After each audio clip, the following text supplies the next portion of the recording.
on this issue. I urge my colleagues to support this legislation, and I now recognize the ranking member for his opening statement. Thank you kindly, Mr. Chairman.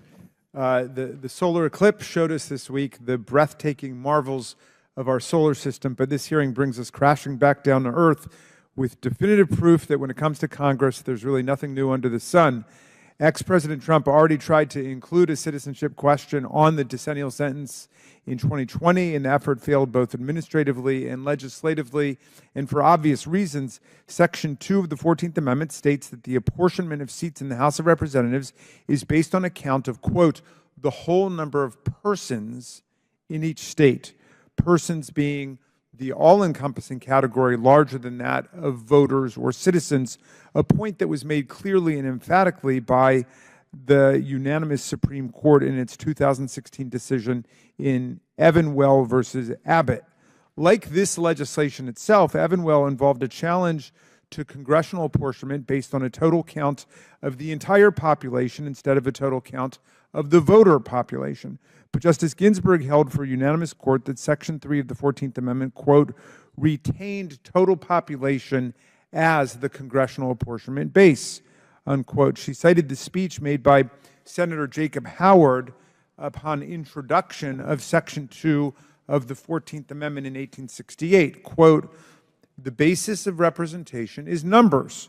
The committee adopted numbers as the most just and satisfactory basis, and this is the principle upon which the Constitution itself was originally framed, that the basis of representation should depend upon numbers. And such, I think, after all, is the safest and most secure principle upon which the government can rest. Numbers, not voters, numbers, not property. This is the theory of the Constitution. Justice Ginsburg cited lots of decisive legislative authority like this, including the floor statement of Representative James Blaine, who stated that, quote, no one will deny that population is the true basis of representation. For women, children, and other non-voting classes may have as vital an interest in the legislation of the country as those who actually deposit the ballot. So for all of you textualists out there, the plain reading of the text of the Constitution is clear. For all of the constitutional originalists out there, the original purposes have been carefully articulated and never rebutted. For all of you members who like to follow precedent, well, every apportionment in the United States since 1990 has included every single person residing in the United States, not just those lucky enough to have been given the right to vote at different points. As the Evanwell Court noted, the 14th Amendment contemplates that, quote, representatives serve all residents, not just those eligible to vote. Just yesterday, the Census Bureau released a report that estimated the number of foreign-born residents in the United States is 46 million. 53% of those residents are naturalized. That means this bill would leave more than 20 million U.S. residents potentially uncounted and ignored. A population that has a higher labor force participation rate than the native-born population. These people are paying taxes. They're contributing to the economic well-being of the nation. The constitutional meaning is indisputable, a point which settles this for those who want to follow the Constitution. We should recess and go get some real work done rather than waste time on another bill that will never pass the Senate or get signed by the President and is an affront to the great radical Republicans who wrote the Constitution. Their party wrote the 14th Amendment. Their party was a pro-freedom, pro-union, pro-immigrant, and anti-know-nothing party. The census is essential to democracy, just as the framers endorsed Tom Paine's common sense. They also endorsed a common census. But this bill would undermine the accuracy of the census, which may not be accidental. In the 2010 census, the undercount of Hispanics was 1.4%. In 2020, that number grew to 5%. Many observers credit that increase just to the Trump administration's effort to add a citizenship question to the census and all of the intense publicity and rumor surrounding that effort. The addition of a question about citizenship will deter many immigrants, not only undocumented, but persons with green cards and other forms of lawful status from completing the census. Many non-citizen immigrants who are seeking asylum or are refugees will avoid responding because of uncertainty over their status and fear of arbitrary law enforcement action. Extensive research shows that many residents wrongly believe the Census Bureau shares personal responses with other federal agencies. To be clear, it does not. Federal law prohibits it, but that pervasive worry has prevented some individuals from answering questions about immigration status or responding at all. Mr. Chairman, I oppose this legislation which dishonors the Constitution and the values of our nation, and I yield back.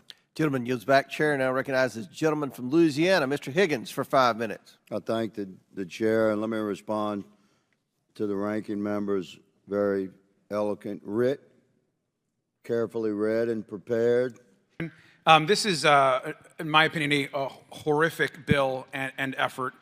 We know that a complete and accurate count of the census is incredibly important for our function of government and to support every single person in this country. We're hearing all sorts of, in my opinion, just backwards arguments, arguments that are nearing talking about the Great Replacement theory, and really, I think, undermining the value that immigrants and every person make in this country. I just want to make an important note. I served as mayor of my community for 8 years before coming to Congress, and having an accurate count of every single person that is in your community is critical to the services you provide all of those individuals. And we know that changing the census in this way would lead to massive undercounts in states like California, but in every state across the country. Census counts impact the health care and how you're able to provide it. It impacts funding for public schools. And just recently, it impacted how much support we got during the pandemic. A census count basically impacts federal dollars and how many dollars we get to take on federal emergencies, how we respond to people that need health care during a pandemic. And so much of our public services are dependent on an accurate count, from how kids learn, from how seniors access health care, from how many emergency trucks can come in and respond to a crisis, to how many shots and vaccines a community will get during a pandemic, is all dependent on an accurate count from the census. And so this effort is nothing but a way to separate out people that need services and really will lead to not counting every single person in this country, which we know is also unconstitutional. And so I think it's really shameful that we have this effort. I think this moves our country backwards. It certainly, in my opinion, is a direct attack, especially on undocumented people in this country. And I think this is all because, unfortunately, of the rhetoric that Donald Trump has really grown and infected across this country. I also want to note that just a couple points. The Brookings Institute found that undercounting Latinos by just 3% could result in almost $1 billion loss for Medicaid. This is real dollars for people that need our support across the country. A 2% undercount of Latinos would result in $20.5 million for SNAP, and with more than 3,000 fewer households receiving SNAP benefits, which we know are incredibly important for people across this community. So it's important to set the record straight. All people in this country should be counted, and this idea that somehow this is not going to impact the count is completely ridiculous. We also know that mixed families in this country would also have concerns about the way they are counted in the census, which would lead to an additional undercount of all people in this country. And so I strongly oppose this effort, as do groups across this country, and certainly as would mayors and governors and states across America that depend on an accurate count of all people to receive the services that they need for their community. With that, I yield. Will the gentleman yield? Yes, I'll yield. Thank you for your strong statement. A congressional hearing, at the very least, should not be the source of confusion and misinformation. So I want to clarify a few things based on questions or doubts that were raised by some of my colleagues. First of all, college students who live in student housing are counted as being residents there rather than at their domicile. So yes, if a student comes from Alabama but goes to Arizona State University, they are counted at college if that is where they're domiciled. Will the gentleman yield for a question? Yeah, well, sure. Yeah. That's if they're living on campus. Correct. And what about those who temporarily live off campus, such as at the University of Arizona, where more than half the students live off campus, or at Northern Arizona University, where more than half the students aren't? The rules of the census are that they are counted where they live and sleep most of the year. So if they're living there 9 months, they would be counted at the private apartment they're renting. Jamie, That's the rule. So yes. may I ask you a question? Sure. So is your point, Ranking Member Raskin, that a person can only be counted once, namely in the place of their domicile? Correct. And there are answers to the various questions were raised. Someone who's a foreign business traveler is not counted as part of our census. Someone who's in prison is counted at the prison that they're in, which actually, there's studies show that this inflates and increases Would the gentleman yield for just one more second? Sure.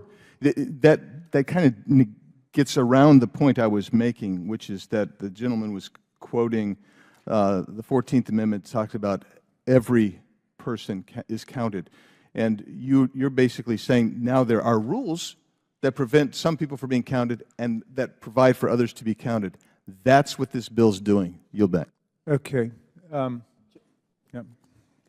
Gentleman's time's expired. That makes, I mean, no offense, that makes no sense. I mean, you get counted one time. So you're not getting double counted. Gentleman's time's expired. Chair now recognizes Mr. Donaldson from Florida for 5 minutes. Thank you, Chairman. This is actually a pretty interesting debate. First of all, this is a good bill. We should support this measure for a number of reasons. Number one, I'm glad that the members are bringing up the 14th Amendment. This is actually quite critical because at the writing of the 14th Amendment, even though its thought has been expanded to encapsulate many things in American society, the original premise of the 14th Amendment was for black slaves who were no longer slaves and now were dual citizens of the United States. So then, if you're going to now go towards the act of apportionment, yeah, they have to be counted because now they are citizens of the United States because slavery was at an end. That is the purpose of the 14th. The issue we're facing in America today is not that you have people who have come to the United States either A, illegally, or B, through what I would call abuses of federal law by President Biden coming into the United States in massive amounts. If you count them for the apportionment base, they are not citizens of the United States. They do not have the legal authority to vote in our elections in the United States, yet we are going to count them for the purposes of setting congressional districts in the United States? That makes no sense. The bill is clear. People are still counted if they're not citizens, but they are not used in the calculation for setting apportionment. And that is a key distinction. To my colleague on the other side who mentioned that inaccurate counts lead to things, they impact schools, they impact hospitals, they impact benefits in local communities and in states all through the country. That's correct, which is why we shouldn't go down the pathway of importing millions of people into our country, either ignoring federal law, flouting federal law. We should not do that because it does impact the communities in our country in negative ways. There are young kids in the United States who are not getting the education they deserve because now you have other children in these classrooms who have less education or no education and don't even speak English or in a lot of respects even Spanish. They speak other languages. And so now resources are having to be moved around from those kids who are United States citizens. These are major implications. Sir, will you yield for a question? Hold on, I got a couple points to make, and I'll yield to a question. You have Denver, Colorado. 5% of Denver's population is now made up of illegal immigrants. They are overwhelming the hospital system in Denver, Colorado. So yes, when you have these actions from a chief executive who is not faithfully executing immigration and border security law, he is not. When that happens, there has to be a response from Congress, which is where Section 5 of the 14th Amendment does come into play. This is a good piece of legislation because what we cannot have now is the precedent where you just have massive flows of people being brought to us by the drug cartels and by the coyotes. Let's be honest about what's happening. And then we say we're now going to use that to be the basis for accounting and allowing for apportionment of congressional districts when these same people cannot vote. They cannot. So this is a good bill. We should support this bill. And what we should not do is, frankly, gaslight the American people into thinking that we are now somehow changing apportionment, because even the framers of the Constitution or the writers of the 14th Amendment would have never allowed for non-citizens to this massive amount to be counted for the purposes of setting congressional districts. And I would say the ranking member spoke to that when he did talk about the history of the 3/5 compromise at the onset of the United States Constitution.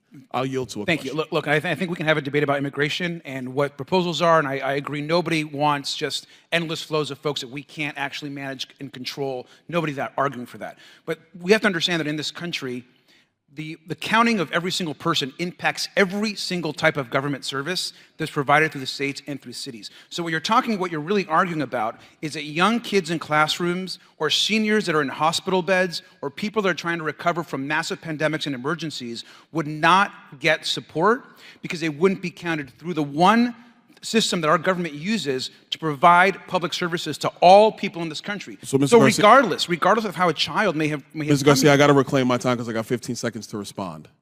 The bill allows for the count. You're just not counted in the base for apportionment. Except hold on, and that's a clear delineation from the argument that you were making. We cannot make people fill out the census. We do not have the police powers to do so. And this would make less people fill the census. Mr. Garcia, I yielded to you, but now I'm a fan. You're right. We do not have police powers to make people fill out the census. We have American citizens who do not fill out the census. We have to do the right thing when it comes to apportioning congressional districts, because that does impact the representation of the American people, the voting population, the citizens of the United States, and frankly, people who are in our country illegally or do not have citizenship status do not also have the ability to impact the political nature of the United States. That flies in the very basis of representative republic and a representative democracy. I yield. Gentlemen, time's expired. Chair now recognizes Mr. Krishnamurti from Illinois for 5 minutes. So I just have a question of ranking member asking. So does this bill basically say that apportionment would not happen even based on the number of non-citizens who might be here legally, such as green card holders or H-1B visa holders or others who contribute mightily to our country? Yes, it does. So my problem with this is we are basically using this as a tool to prevent representation given to anyone, even if they are here legally, even if they are on the path to citizenship, even if they are contributing to our country, and even if they are Americans. Yeah. I mean, our colleagues, I'm afraid to say, are evincing no familiarity with any of the relevant materials in this field. The Supreme Court has been very clear about this, and the founders were very clear. There are lots of people who are not voters who get counted in the census. Start with children. Do we think children should not be counted in the census because they're not voters? That makes no sense. One of our colleagues said that the founders never anticipated that you would have huge numbers of people who couldn't vote who are being counted. Of course they did. The vast majority of Americans couldn't vote when the country started. That's not what my colleague said. But then I stand corrected. What did he say? He said the founders never anticipated this volume of illegals. Okay, well, I will take on. He didn't say that they don't twist my colleague's words. Fair enough that you're very valiant to rise to his defense. I will answer that misnomer on his part then. If what he said, they never anticipated that number of illegal people, there was no immigration law when the Constitution was adopted at all. In fact, the only illegals in the country, at least according to the native population, were the people writing the Constitution. There was no federal law at all. Exactly. And the ranking member knows this. He's being cute. No. There was no federal law. Mr. Higgins, can I reclaim my time, sir? I'm Yes. sorry. The baton got passed a few times here. I want to reclaim my time. So I can't wait to introduce my bill with Congresswoman Mace. But I just want to close with one thing, which is we have to remember that there are people here in our districts who may not be able to vote, but who matter. Well, they don't get counted, but they count. They count not only to us, but they certainly count in the eyes of the founders. And look, every period of American history, there have been different periods of xenophobia and anti-immigrant fervor towards Germans, towards Irish, towards Mexicans, you name it. Okay, so there's nothing unusual about what we're going through where people want to whip up hysteria about the foreign-born. And in fact, you can find lots of periods in American history where there was a greater percentage of foreign-born people in the country than there are today. And it also stimulated the same kinds of political movements that some of our colleagues identify with. Mr. Raskin, yeah. I'm one of those people. I was born abroad. I'm one of the few naturalized citizens in Congress. And so this is a personal issue to me when you say, or not you, but others say that my family would not have counted for purposes of political representation, even though we are fully part of the fabric of this country. Yeah, and I would add to that only that some of my colleagues would probably be stunned to find that the founder of their party, Abraham Lincoln, and lots of Republicans in the 19th century believed in giving non-citizens the right to vote as a way to train them for complete citizenship. In fact, Lincoln was roundly denounced for defending non-citizen voting by Democrats in the 19th century. But the idea was basically give non-citizens the right to vote in local elections as a training ground for them to become citizens of the United States. So they're just demonstrating their unfamiliarity with the actual history of their own party and the history of our country. This is a nation that was founded by people who were open to immigration. And Tom Paine said America would become an asylum to humanity, not an insane asylum, but a place of refuge for people fleeing from political and religious and economic oppression, seeking greater opportunity. And that's what America is. So what do you think is really going on with this bill? Well, I know that they've not read the relevant Supreme Court authorities, but basically what they want to say is that non-citizens, I don't know where they are on children and other people who can't vote, but they want to say that non-citizens, including lawful non-citizens, permanent residents, green card holders, should not be counted, which creates, as our colleague was saying, tremendous problems for understanding where the population is and how to serve programmatically the population. Thank you. Now yield back. Gentleman yields back. Chair now recognizes Mr. Sessions from Texas for 5 minutes. Mr. Chair, thank you very much.